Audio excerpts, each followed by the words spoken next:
오늘 함께 봉독하신 신명기 32장 15절부터 33절의 말씀으로 내 앞에 두어야 할 노래, 내 앞에 두어야 할 노래라는 제목으로 함께 말씀을 생각해 보려고 합니다. 어제부터 이어지는 32장 말씀은 모세의 노래입니다. 하나님께서 모세를 통해서 이스라엘 백성에게 왜 노래를 주셨을까요? 어제도 잠시 그 내용들을 살펴보긴 했습니다만 31장 19절부터 22절까지 말씀을 한번 보도록 하겠습니다. 31장 19절부터 22절 말씀입니다. 우리 다 같이 한번 읽어보겠습니다. 시작. 그러므로 이제 너희는 이 노래를 써서 이스라엘 자손들에게 가르쳐 그들의 입으로 부르게 하여 이 노래로 나를 위하여 이스라엘 자손들에게 증거가 되게 하라. 내가 그들의 조상들에게 맹세한 바 젖과 꿀이 흐르는 땅으로 그들을 인도하여 드린 후에 그들이 먹어 배부르고 살찌면 돌이켜 다른 신들을 섬기며 나를 멸시하여 내 언약을 어기리니 그들이 수많은 재앙과 환난을 당할 때에 그들의 자손이 부르기를 잊지 아니한 이 노래가 그들 앞에 증인처럼 되리라. 나는 내가 맹세한 땅으로 그들을 인도하여 드리기 전 오늘 나는 그들이 생각하는 바를 아노라. 그러므로 모세가 그날 이 노래를 써서 이스라엘 자손들에게 가르쳤더라. 잠깐 보셨던 이 말씀에 보시면 이 노래를 써서 가르쳐 이스라엘 백성들에게 부르게 하라.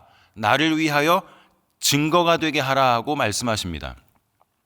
내 언약을 어길 이 백성들에 대해서 이 노래가 증거가 되어서 하나님이 내가 이 땅에서 하나님을 배신할 그때 그것을 아시고 그렇게 하지 않도록 하나님을 의지하도록 이렇게 말씀해 주셨구나.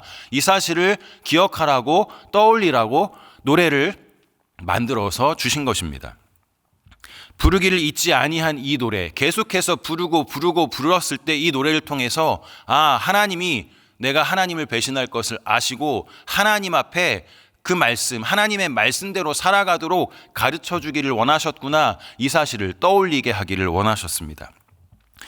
하나님께서 주셨던 이 노래를 모세는 어떻게 하냐면 31장 30절 말씀을 한번 보시면 그리고 모세가 이스라엘 총회에 이 노래의 말씀을 끝까지 읽어 들리니라. 모세는 이 말씀, 이 명령을 끝까지 읽어 들렸습니다. 하나님 말씀에 철저하게 끝까지 순종하고 또 하나님의 말씀을 지켜냈던 하나님의 충성스러운 일꾼이었다는 것을 또 보여줍니다.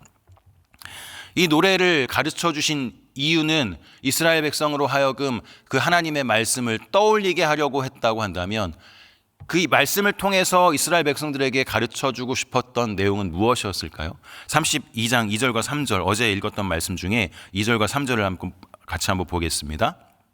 같이 읽겠습니다. 시작. 내 교훈은 비처럼 내리고 내 말은 이슬처럼 맺히나니 연한 풀 위에 가는 비 같고 채소 위에 단비 같도다. 내가 여호와의 이름을 전파하리니 너희는 우리 하나님께 위엄을 돌릴지어다. 여기 보시면 그 하나님의 교훈, 그 하나님의 말씀의 내용이 비처럼 내리고 이슬처럼 맺힌다라고 하는 표현을 우리가 볼 수 있는데 비처럼 내리고 이슬처럼 맺힌다는 것이 무엇입니까? 그 영향력이 그 일상의 모든 부분에 자연스럽게 스며들고 깨닫게 되도록 하기를 원한다는 것이죠. 특별히 그 자연스럽게 스며들고 영향력을 주게 되는 내용이 무엇입니까? 하나님께 영광 돌리게 되는 것. 그 하나님이 주인이시라고 하는 것. 그래서 어제 말씀을 떠올려 보시면 하나님이 기억하라고 하셨던 1절부터 14절까지의 내용을 통해서 기억하라고 하셨던 그 핵심 내용이 무엇입니까? 하나님이 반석이시고 그 반석이신 하나님은 공의로우시고 거짓이 없으시고 변함이 없으시고 그 사랑을 보여주시는 아버지시다. 그 하나님을 기억하라고 그 하나님의 일을 기억하라고 계속해서 강조해서 말씀해 주셨던 것입니다. 그리고 그 하나님께서 이 노래를 주셨던 그 의도에 합당하게 그 의도에 맞게 오늘 읽은 이 본문이 하나님의 그 의도를 보여주고 있다는 사실을 오늘 함께 살펴보려고 하는데 오늘 본문은 그래서 세 가지 주제를 가지고 살펴볼 수 있겠습니다. 첫 번째는 이스라엘의 배신입니다. 두 번째는 그 배신한 이스라엘을 향한 하나님의 진노입니다. 세 번째는 그 진노 이후에 하나님이 이스라엘을 향하여서 보여주신 반응, 은혜에 관한 이야기입니다. 첫 번째 19 15절부터 18절까지의 말씀이 첫 번째 이스라엘의 배신에 관한 이야기인데 15절 말씀 보겠습니다. 함께 읽겠습니다. 그런데 여수run이 기름짐에 발로 찼도다.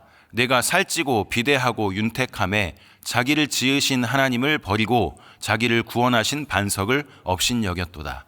자, 여기 잘 보시면 여수run이라고 하는 말이 나옵니다. 여기서 여수run이라고 하는 존재가 누구일까요? 특별히 여수run이 의미하는 것은 무엇일까요? 하나님이 바르시다 앞에서 우리가 1절에서 14절 내용의 하나님의 속성을 이야기했던 단어 중에 하나님이 바르시다, 바른 분이시다라고 하는 뜻을 가진 바르다라고 하는 단어가 히브리어로 야샤르라고 하는 단어인데, 이 야샤르와 같은 어근을 가진 말이 바로 이 여수run입니다. 그러니까 여수run이 의미하는 것은 바르신 성품을 가지신 하나님을 닮은 하나님의 백성, 하나님의 자녀를 의미해 주는 단어인 것이죠. 그런데 이 여수run이 어떻게 했는가 보니까 기름짐에 발로 찼도다라고 설명하고 있습니다. 짐승이 되었다는 것입니다. 보통 배가 고픈 짐승은 밥 주는 주인에게, 밥을 주는 주인에게 마음을 주고 얌전하게 쫓아가서 그 먹이를 먹게 될 텐데, 배가 부르고 또 욕심을 갖게 된 짐승은 어떻게 합니까? 누가 옆에 찾아오는 것을 가만히 두고 볼 수 없어서 뒷발로 먹이 옆으로 찾아오는 것들을 차버립니다. 그런 그림이 바로 오늘 이 15절의 말씀입니다. 여수run이 기름짐에 발로 찼도다. 내가 살찌고 비대하고 윤택함에 자기를 지으신 하나님을 버리고 자기를 구원하신 반석을 업신여겼도다라고 기록해 줍니다. 풍요롭고 배가 부르고 기름지고 살찌고 비대해지니까 오히려 감사해야 하는데 그렇지 않고 그 먹을 것을 주시는 하나님을 발로 차버리는 것이죠. 자기를 지으신 하나님을, 윤택하게 하시고 비대하게 하시고 살찌게 해주신 그 하나님을, 지으신 하나님을 버립니다. 그리고 업신여깁니다. 하나님은 어떤 분이십니까? 4절 말씀을 보시면 그는 반석이시니 그가 하신 일이 완전하고 그의 모든 길이 정의롭고 진실하고 거짓이 없으신 하나님이시니 공의로우시고 바르시도다. 하나님은 이스라엘을 지으신 분이실 뿐 아니라 반석이십니다. 완전하고 정의롭고 진실하고 거짓이 없으신 하나님, 공의로우시고 바르신 하나님이십니다. 그래서 그 하나님은 업신여김을 당하실 분이 아니십니다. 그런데 여수run이 기름짐에 발로 차고 자기를 지으신 하나님을 무시하고 버리고 업신여기기까지 했다고 기록하고 있습니다. 여기서 15절에 나왔던 업신여기다라고 하는 뜻은 무시하고 경멸하고 비웃다라고 하는 의미를 가졌습니다. 그러니까 반석이신 그 하나님을 의지하고 붙잡고 쫓아가고 섬기고 따르는 것이 아니라 하나님이 어디 있냐고, 하나님은 나와 상관이 없다고 비웃고 경멸하고 무시하고 업신여겼다고 표현하고 있는 것입니다. 심지어 그들은 주님을 잊어버렸습니다. 18절 말씀을 보실까요? 너를 낳은 반석을, 우리 4절에서도 보았던 것처럼 그는 반석이시니라고 하나님께서 노래를 통해서 가르쳐 주시고 그 하나님이 어떤 분이신지를 기억하게 했는데, 그 하나님을 어떻게 했다고요? 반석이신 그 하나님을, 너를 낳은 반석을 내가 상관하지 아니하고, 여기서 상관하다라고 하는 것은 있다라고 하는 표현입니다. 잊어버렸다, 상관하지 아니하고 잊어버렸다. 그리고 너를 대신 하나님을 내가 잊었다. 낳아주신 하나님을 잊어버렸고 낳아주신 아버지, 반석이신 아버지를 잊어버렸다는 것입니다. 그런 아버지를 향해서 악을 행하는 이스라엘에 대한 그 고발이 오늘 16절과 17절 본문에서는 더 구체적으로 그려지고 있습니다. 16절, 17절을 같이 읽겠습니다. 시작. 그들이 다른 신으로 그의 질투를 일으키며 가증한 것으로 그의 진노를 격발하였도다. 그들은 하나님께 제사하지 아니하고 귀신들에게 하였으니 곧 그들이 알지 못하던 신들, 근래에 들어온 새로운 신들, 너희의 조상들이 두려워하지 아니하던 것들이로다. 16절을 보시면 그들이 다른 신으로 그의 질투를 일으켰다고 기록합니다. 가증한 것으로 그의 진노를 격발했다고 표현하고 있습니다. 하나님이 아닌, 하나님이 우리의 반석이시고 우리 아버지신데 하나님이 아닌 것들로 하나님의 자리를 대신했고, 가증한 것들을 하나님 대신의 자리에 놓았고, 하나님을 사랑하지 못했고 하나님을 버렸다, 이것을 기록해 주는 것이죠. 17절은 그들은 하나님께 제사하지 아니하고 귀신들에게 하였다고 합니다. 사랑해야 할 하나님, 섬겨야 할 하나님을 제대로 섬기는 것이 아니라 귀신을 제사하고 귀신을 쫓아갔다, 귀신을 의지했다, 그들이 그렇게 하나님을 업신여기고 하나님을 버렸다고 기록해 주는 것입니다. 심지어 그 하나님을 잊고 어떻게 했느냐면 17절 하반절에 그들이 알지 못하던 신들, 곧 근래에 들어온 새로운 신들, 너희의 조상들이 두려워하지 아니하던 것들이로다. 그들의 조상들마저도 한 번도 섬겨보지 않았던, 한 번도 따라가 보지 않았던, 지금 전혀 알지 못하던 새로운 신들, 그러니까 그 가나안 땅에 들어가서 그 세상에 좋아 보이는 그것들을 향해서 마음을 빼앗기고 하나님을 잊어버리고 하나님을 무시하고 하나님이 도대체 어디 있느냐고 다른 것들을 쫓아가는 이스라엘의 모습에 대한 노래를 가르쳐 주시는 것이죠.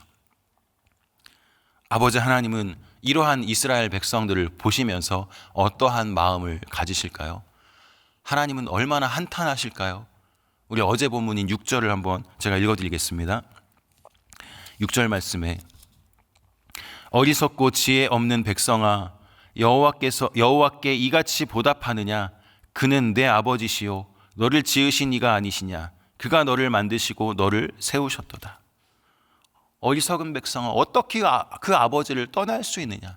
어리석은 백성아, 어떻게 나를 버리고 다른 데로 갈 수 있느냐? 어떻게 내가 눈에 보이지 않느냐고 하나님은 한탄하고 계시는 것이죠. 두 번째, 19절부터 25절까지 그런 이스라엘을 향해서 하나님이 진노하고 계시는 장면이 기록되어 있습니다. 19절 말씀 한번 보겠습니다. 그러므로 여호와께서 보시고 미워하셨으니 그 자녀가 그를 경노하게 한 까닭이로다. 아버지를 배신하고 아버지를 떠나고 아버지를 무시하고 업신여기는 자녀의 모습을 보시는 아버지 하나님의 마음이 이곳에 기록된 것이죠. 그러므로 여호와께서 보시고 미워하셨으니, 얼마나 그 자녀가 보기 싫으셨을까요? 그 자녀가 그를 경노하게 한 까닭으로 그 모습을 보고 진노하신 것이죠. 상대도 하고 싶지 않다고 말씀하시는 것입니다. 자녀인 이스라엘이, 하나님의 백성인 이스라엘이 그 하나님을 업신여기고 무시하고 떠나고 당신은 필요 없다고 다른 것을 의지하고 바라보는 그들의 모습을 보시며 하나님이 미워하셨다고 표현하고 있습니다. 그 하나님께서 그 자녀를 이제 나도 그러면 너를 보지 않겠다고 말씀하시죠. 20절 말씀입니다. 20절 말씀 제가 읽어드리겠습니다. 눈으로 한번 따라와 주시면, 그가 말씀하시기를 내가 내 얼굴을 그들에게서 숨겨 그들의 종말이 어떠함을 보리니, 내가 내 얼굴을 그들에게서 숨기겠다. 아무리 자녀들이 나를 찾아도 내가 자녀에게 얼굴을 보여주지 않겠다. 함께하지 않겠다고 하나님은 그러한 마음의 표현을 기록하고 있습니다. 그리고 그 결과가 어떠한지 내가 꼭 보겠다고 이야기하시죠. 그들은 그 하나님의 성품을 담지 않고 20절 하반절에 보니까 그들은 심히 패역한 세대요 진실이 없는 자녀임이라 하고 말씀합니다. 하나님을 닮지 않은 모습이 그들에게 있었다고 하나님은 기록하고 있습니다. 그들은 심히 패역한 세대요 진실이 없는 자녀다. 왜 그랬습니까? 왜 그렇게 말씀하십니까? 16절 17절에서 우리가 좀 전에 보았던 것처럼 하나님을 하나님으로 섬기는 것이 아니라 하나님이 아닌 것으로 하나님을 대체하고 귀신을 섬기고 다른 신들을 쫓아 나서는 그들의 모습은 하나님의 마음, 아버지의 마음을 아프게 할 수밖에 없었습니다. 그래서 하나님은 내 얼굴을 숨기겠다고, 내 얼굴을 보여주지 않겠다고 말씀하십니다. 그 하나님은 이 진노를 21절에서 이렇게 말씀합니다. 21절 보겠습니다. 그들이 하나님이 아닌 것으로 내 질투를 일으키며 허무한 것으로 내 진노를 일으켰으니 나도 백성이 아닌 자로 그들에게 시기가 나게 하며 어리석은 민족으로 그들의 분노를 일으키리로다. 하나님이 아닌 것으로 하나님의 자리를 대체해버렸고 허무한 것으로 내 진노를 일으켰으니 나도 갚아주겠다. 어떻게 해요? 내 백성이 아닌 자들로 내 백성인 너희들을 망하게 하겠다, 분노하게 하겠다고 말씀하시는 것이죠. 하나님 결국 이렇게 하시는데 이어지는 22절부터 25절까지의 말씀에서 하나님의 진노가 얼마나 무섭게 내릴 것인지를 설명해 주십니다. 22절부터 25절까지의 말씀을 한번 눈으로 한번 따라와 주시고 제가 한번 읽겠습니다. 그러므로 내 분노의 불이 일어나서 스올의 깊은 곳까지 불사르며 땅과 그 소산을 삼키며 산들의 터도 불타게 하는도다. 내가 재앙을 그들 위에 쌓으며 내 화살이 닿을 때까지 그들을 쏘리로다. 그들이 주림으로 쇠약하며 불같은 더위와 독한 질병에 삼켜질 것이라. 내가 들짐승의 이와 티끌에 기는 것의 독을 그들에게 보내리로다. 밖으로는 칼에 방 안에서는 놀람에 멸망하리니 젊은 남자도 처녀도 백발 노인과 함께 젖 먹는 아이까지 그러하리로다. 하나님의 진노가 얼마나 무섭습니까? 그 분노가 불로 임할 것인데 스올의 깊은 곳까지 불사를 것이다. 눈에 보이는 이스라엘 땅뿐만 아니라 땅 깊은 그 스올까지 불사를 것이다. 그리고 하나님께서는 전사의 이미지, 싸움꾼의 이미지를 가지고 계속해서 말씀하시는데 23절에 내가 재앙을 그들 위에 쌓으며 내 화살이 닿을 때까지 그들을 쏘리로다. 요즘에도 전쟁의 소문을 우리가 듣고 있는데 무기 하나하나가 얼마나 발전하고 그 무기가 가진 살상력이 얼마나 큽니까? 그런데 하나님께서 가지신 모든 무기를 다해서 그 백성을 향해서 쏟아붓겠다고, 그것을 쏘겠다고, 여기에 있는 표현대로라면 내 화살이 닿을 때까지, 내가 가진 무기를 다 쓸 때까지 그들을 쏘겠다고 하나님이 말씀하십니다. 그리고 그 재앙의 대상이 어느 정도까지가 되는지 24절, 25절에서 표현되고 있습니다. 그들이 주림으로 쇠약하며 불같은 더위와 독한 질병에 삼켜질 것이라. 어떠한 방식으로든 이 재앙이 확장될 것이고 그 백성들이 그 재앙으로 고통받게 될 것이다 라고 하는 것을 기록해 주고 있고요. 또 25절에 밖으로는 칼에 전쟁과 아픔과 이런 고통의 이 재앙을 당할 것이지만 안전한 곳에 있는 방 안에서까지 놀라 두려워하게 될 정도로 하나님의 진노와 재앙이 크게 임하게 될 것이다 라고 설명해 줍니다. 그것에서, 그 재앙에서, 그 진노에서 피할 수 있는 자가 아무도 없습니다. 젊은 남자도 처녀도 백발 노인과 함께 젖 먹는 아이까지 누구도 그 재앙에서, 그 진노에서 벗어날 자가 없을 정도로 하나님이 큰 진노를 발하실 것이다. 하나님의 진노는 그렇게 클 것이다 말씀하고 있습니다. 세 번째 단락은 26절부터 33절까지입니다. 자, 26절 말씀을 한번 보겠습니다. 내가 그들을 흩어서 사람들 사이에서 그들에 대한 기억이 끊어지게 하리라 하였으나, 하나님이 얼마나 대단한 분이신지 그 재앙과 진노만 봐도 25절까지의 내용을 통해서 볼 수 있는 것처럼 그 하나님의 진노와 재앙에서 피할 수 있는 자가 아무도 없습니다. 그런데 26절에 하나님이 이렇게 말씀하시죠. 내가 그들을 흩어서 사람들 사이에서 그들에 대한 기억이 끊어지게 하리라. 이 세상에서 그들에 대한 기억을, 그들에 대한 역사를 모두 지워버리겠다고 말씀하시죠.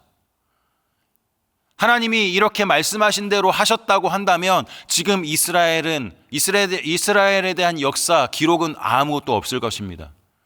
그리고 하나님이 이렇게 하셨다고 한다면 이 땅에 하나님이 그렇게 하셨는지, 하나님이 살아계신 분이신지 우리도 아마 알 수 없었을 것입니다. 26절 마지막 부분에 끊어지게 하리라 하였으나 하지 않으셨다는 것이죠. 27절을 보겠습니다.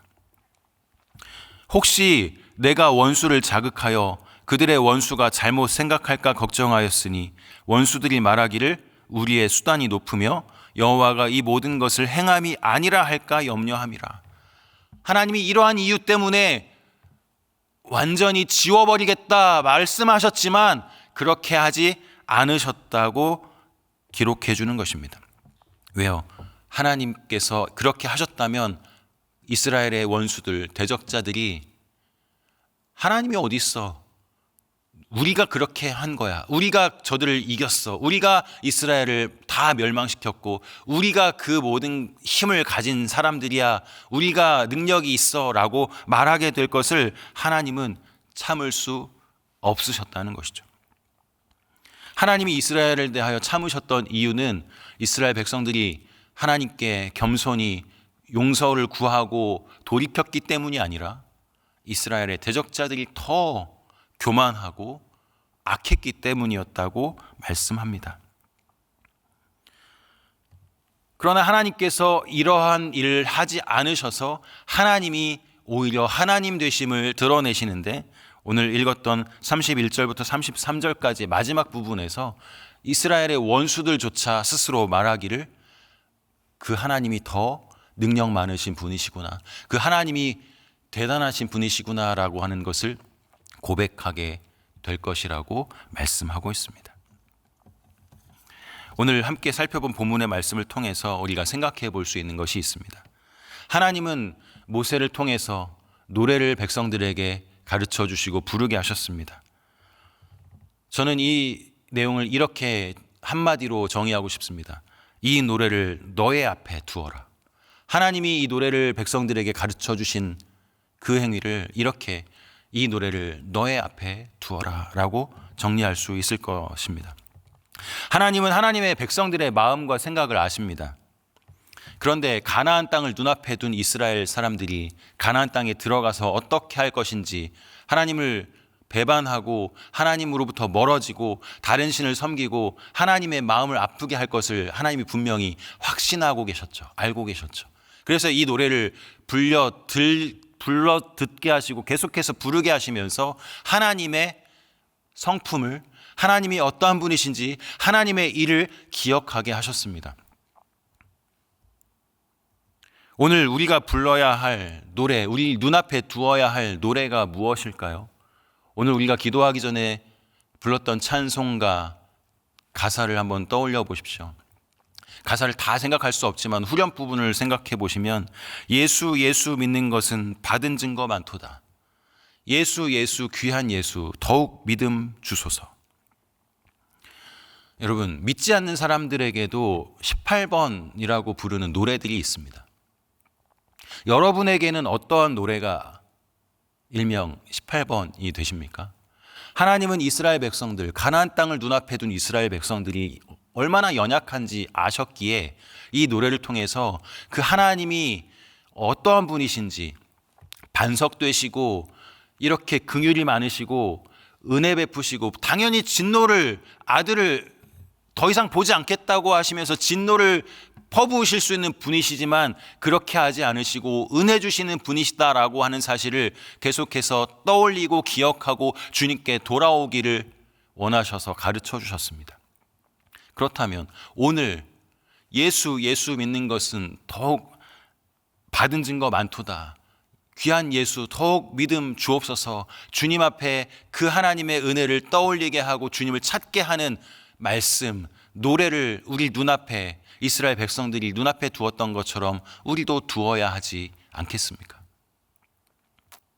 여러분에게 있어서 18번, 여러분에게 있어서 그 노래, 하나님을 기억하고 그 하나님을 생각하게 하는 노래는 무엇입니까? 어떠한 말씀이십니까? 매일 주님께 받아 누린 믿음의 증거가 얼마나 많은지, 예수 믿는 것은 받은 증거 많도다, 이것을 떠올리고 그것을 생각하게 하는 말씀, 그 찬송, 그 노래를 눈앞에 두고 그것을 붙잡고 주님을 더 깊이 의지하게 되는 저와 여러분들이 되시기를 축복합니다.